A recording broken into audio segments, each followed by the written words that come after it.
आदमी पार्टी का अस्तित्व ही भ्रष्टाचार से लड़ने के लिए हुआ था, जिन्होंने दिल्ली से ज़्यादा ब्रांड्स उत्तर प्रदेश में रजिस्टर हैं। कच्ची शराब ना बने, जहरीली शराब ना बने या बाहर से अवैध शराब मदिरा, उनका भ्रष्टाचार ही उनका शिष्टाचार बन गया है। और मोदी जी अपने परिवार को भ्रष्टाचारियों से बचा। इंडी गठबंधन के नेता कहते हैं कि भ्रष्टाचारी को बचाओ।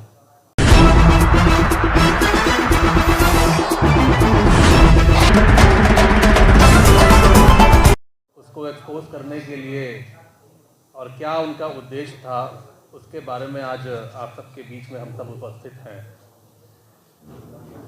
आपने देखा होगा कि अभी 2 ही दिन पहले रामलीला मैदान में विपक्ष की एक साझा रैली करी गई थी और हम सब ने उसमें देखा कि किस तरीके से भ्रष्टाचार के भाईचारे का डेली सौंप था।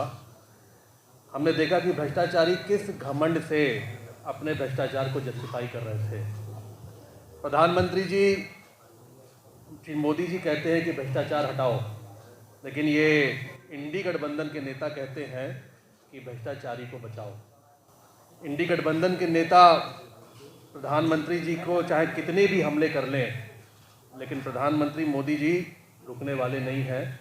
प्रधानमंत्री जी मोदी जी के लिए देश की 140 करोड़ जनता उनका परिवार है और मोदी जी अपने परिवार को भ्रष्टाचारियों से बचाने की लड़ाई लड़ रहे हैं। जिसने देश को लूटा उसे लौटाना ही पड़ेगा, ये मोदी की गारंटी है।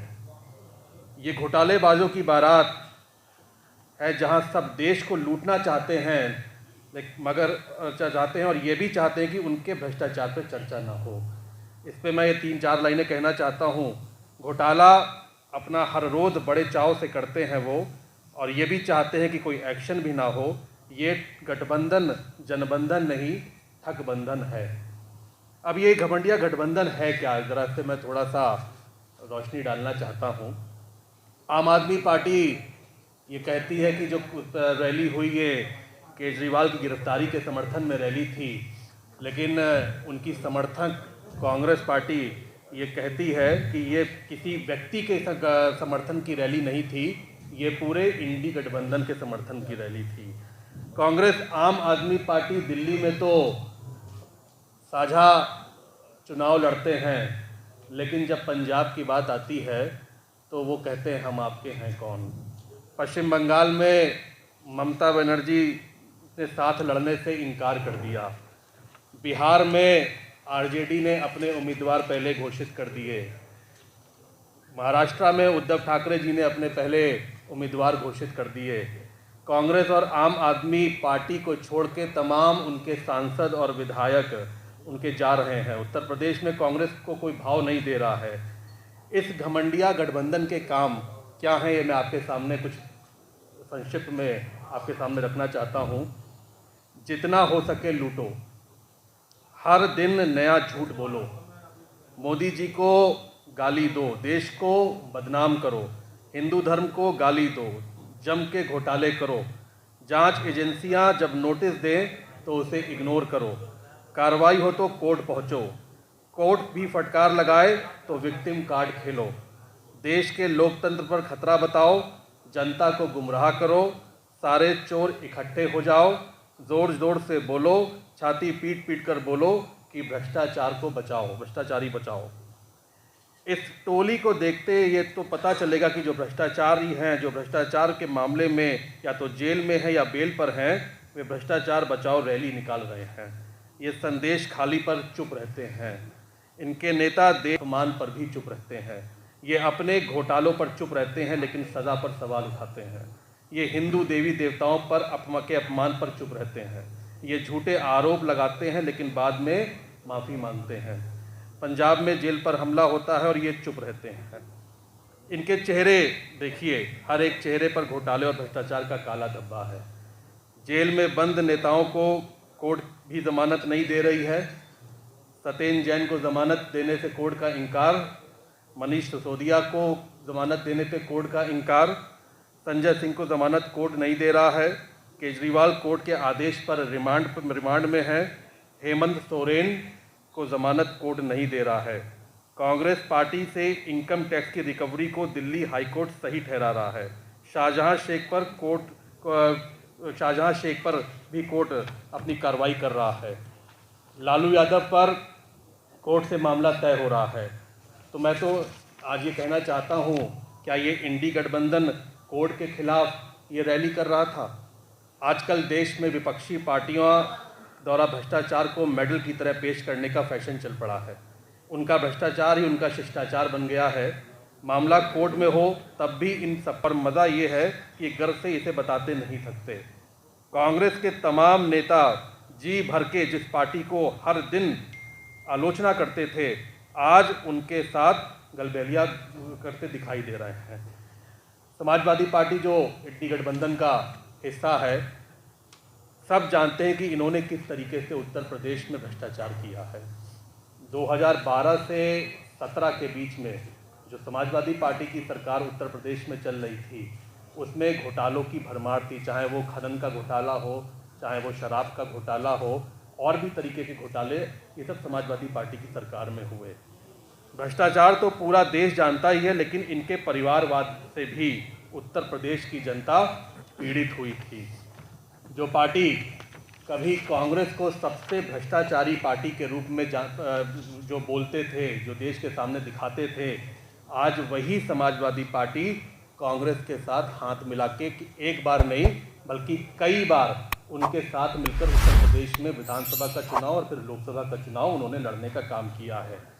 सनातन धर्म और रामचरितमानस पर आपत्तिजनक बयान देने के बावजूद समाजवादी पार्टी अध्यक्ष ने स्वामी प्रसाद मौर्य पर कोई कार्रवाई नहीं की। अपने नाम में समाजवादी लेकर चलने वाली इस पार्टी के शीर्ष नेता को समाज और जनता नहीं, सिर्फ अपने परिवार की चिंता है। कांग्रेस बताए कि इनकम टैक्स में जो नोटिस दिया है वह सही है या गलत है। आपने टैक्स चोरी करी है या नहीं करी है, ये कांग्रेस को स्पष्ट करना चाहिए देश की जनता के सामने। कांग्रेस बताए कि उसने समय पर इनकम टैक्स फाइल क्यों नहीं किया, आय को कम करके क्यों दिखाया। आम आदमी पार्टी बताए कि क्या सुनीता केजरीवाल अब अघोषित रूप से मुख्यमंत्री हैं, क्योंकि अब वही केजरीवाल की कुर्सी का इस्तेमाल कर रही हैं। आम आदमी पार्टी बताए कि शराब घोटाले में कोर्ट उनके नेताओं को जमानत क्यों नहीं दे रहा है। जब 9 बार समन गया तो केजरीवाल पेश क्यों नहीं हुए। क्या वे ये चाहते थे कि जानबूझकर मामला चुनाव तक जाए और वे गिरफ्तारी पर विक्टिम कार्ड खेल सकें।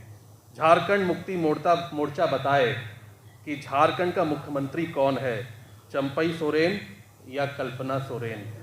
जब ये इंडी गठबंधन है, नहीं तो यह रैली क्या भ्रष्टाचार बचाओ रैली नहीं है। ये तमाम चीज़ें आज मैंने आपके समक्ष रखी हैं। करोड़ जनता आज मोदी जी के साथ खड़ी हुई है, आज एक ईमानदार सरकार के साथ खड़ी हुई है, और आज जो मोदी जी की गारंटी का विश्वास देश की आम जनता के पास है, ऊपर है, उसी गारंटी के आधार पर आज मैं ये कह सकता हूँ कि हम जिस लक्ष्य के साथ देश की जनता के सामने जा रहे हैं, उस लक्ष्य को निश्चित तौर पे ये देश का जनमानस आदरणीय प्रधानमंत्री जी को अपना आशीर्वाद देगा, और हम तीसरी बार एक बार फिर से पूर्ण बहुमत की सरकार, फिर एक बार मोदी सरकार के जिस नारे को लेकर हम आगे बढ़ रहे हैं, और अब की बार 400 पार का जो नारा हमने दिया है, निश्चित तौर पे ये देश की जनता के आशीर्वाद से ये नारा पूरा होने जा रहा है।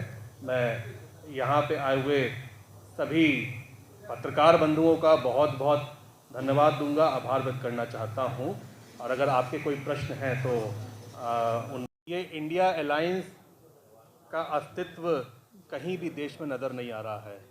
और जहाँ आपने उत्तर प्रदेश की बात करी, उत्तर प्रदेश में समाजवादी पार्टी और कांग्रेस पार्टी क्योंकि इस अलायंस के पार्टनर हैं, दोनों पार्टियों का हश्र पिछले चुनावों में क्या हुआ है ये हम सब ने देखा है। चाहे वो 2017 का विधानसभा चुनाव हो, 19 का लोकसभा हो, 22 का विधानसभा चुनाव हो, और अब 24 का लोकसभा चुनाव चल रहा है।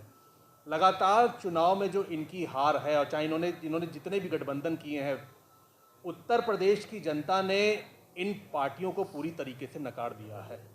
विश्वसनीयता जो लोकतंत्र में होनी चाहिए इन दलों की, वो विश्वसनीयता खत्म हो चुकी है, और शायद यही सबसे बड़ा कारण है कि आज ये इंडी अलायंस पूरी तरीके से उत्तर प्रदेश में ध्वस्त नज़र आ रहा है। जहाँ पे लोकतंत्र में जनता का जो विश्वास खो देता है वो लोकतंत्र में कभी खड़ा नहीं हो सकता, और निश्चित तौर पे समाजवादी पार्टी और कांग्रेस पार्टी ये विश्वास खो चुके हैं। भाई यही तो सवाल हमारा है कि अगर आम आदमी पार्टी पहले ये बताए कि अब दिल्ली का मुख्यमंत्री कौन है, कौन सरकार चला रहा है, और पूरी तरीके से जो आम आदमी पार्टी भ्रष्टाचार में लिप्त है, जिस आम आदमी पार्टी का अस्तित्व ही भ्रष्टाचार से लड़ने के लिए हुआ था, जिन्होंने आरोप कांग्रेस पार्टी पर लगाए थे, आज वही सबसे भ्रष्टाचारी पार्टी पूरे देश में बनके उभरी है, और आज वही पार्टी कांग्रेस पार्टी के साथ हाथ मिलाकर दिल्ली में चुनाव लड़ रही है। निश्चित तौर पे उनके नेताओं में इनसिक्योरिटी है कि अब दिल्ली की सत्ता किसके हाथ में चली जाएगी, और शायद यही कारण है कि आज आप अरविंद केजरीवाल की बौखलाहट आज आप देखने को मिल रही है। पीडीए का नारा लेकर आए थे, अब दूसरा कोई पीडीएम का नारा लेकर आया है। हमारी पार्टी भारतीय जनता पार्टी सर्व समाज और सबको साथ में लेके सबको जोड़ के चलने का काम करती है। हम अगर सम्मान की बात करते हैं तो हम सभी के सम्मान की बात करते हैं। हम प्रधानमंत्री जी ने जो नारा दिया था, सबका साथ, सबका विश्वास, सबका प्रयास, सबका विकास, ये जो एक नारा था, हम उसमें सबको शामिल करते हैं। सभी जाति, धर्म, संप्रदाय, हम सभी को साथ में लेके चलते हैं। ये जो रीजनल पार्टीज हैं, ये जो तुष्टीकरण की राजनीति करके अपने आप को उभारना चाहती हैं प्रदेश में, ये कभी भी उत्तर प्रदेश में सक्सेसफुल नहीं हो पाएंगी। और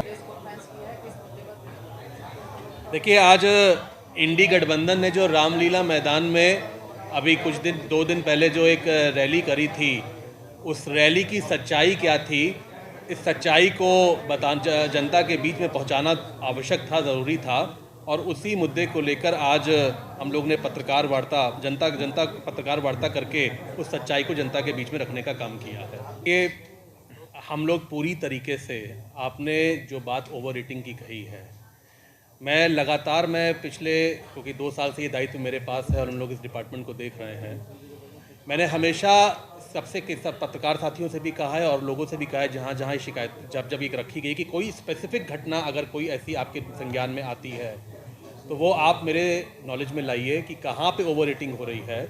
मैं निश्चित तौर पे उसकी जांच कराऊंगा, और इसमें कई कार्रवाइयाँ भी हुई हैं, और मैं ये कह सकता हूँ कि उत्तर प्रदेश में जहाँ जहाँ मुझे स्पेसिफिक तौर पे कोई शिकायत मिली है, मैंने उसकी जांच कराई है, और जो सच्चाई मिली है उसमें विभागीय अधिकारियों के खिलाफ कार्रवाई भी करी है, सस्पेंशन भी हुए हैं। तो मैं आपसे ये कहना चाहता हूँ, आज हम लोग पूरी सख्ती से इस पर नज़र बनाए हुए हैं कि ओवर रेटिंग ना हो, कच्ची शराब ना बने, जहरीली शराब ना बने, या बाहर से अवैध शराब मदिरा उत्तर प्रदेश की सीमा के अंदर ना आए, और इस पर लगातार हमारी परिवर्तन की टीमें फील्ड पे काम करती हैं। आपकी नज़र में अगर कोई ऐसी स्पेसिफिक कोई ऐसी घटना है या कोई ऐसी जगह है जहां आपको लगता है कि हो रही है, आप मुझे दीजिए। मैं निश्चित तौर पे, अगर वो सही होगी तो विभागीय अधिकारी भी सस्पेंड होंगे और उनके खिलाफ कड़ी कार्रवाई भी होगी। तो इस वर्ष कैसी रही रेवेन्यू एक्साइज डिपार्टमेंट का? करीब 4,500 करोड़ का इजाफा पिछले साल के कंपैरिजन में हमें मिला है। अब हमारा जो इस बार का रेवेन्यू हुआ है वो करीब 45,600 करोड़ के करीब हमारा आबकारी का रेवेन्यू हो गया है, जो पिछले फाइनेंशियल ईयर में 41,250 करोड़ था। सर, उत्तर प्रदेश में दिक्कत रहती है, खासतौर पर नोएडा जैसे जिले में, कि लोग दिल्ली और हरियाणा से शराब लेके आते हैं। इसकी वजह कई बार ये भी जानी जाती है कि कुछ हाईयर क्वालिटी के जो ब्रांड्स हैं वो यूपी में रजिस्टर्ड नहीं है। देखिए, मैं आपको बताना चाहता हूं कि आज दिल्ली से ज़्यादा ब्रांड्स उत्तर प्रदेश में रजिस्टर हैं। दिल्ली से बेटर क्वालिटी के जो रेंज है या ब्रांड्स हैं वो उत्तर प्रदेश में रजिस्टर हैं। आज दिल्ली में अगर मैं कहूँ कि ब्रांड्स की उपलब्धता इतनी जितनी उत्तर प्रदेश में बन रही है।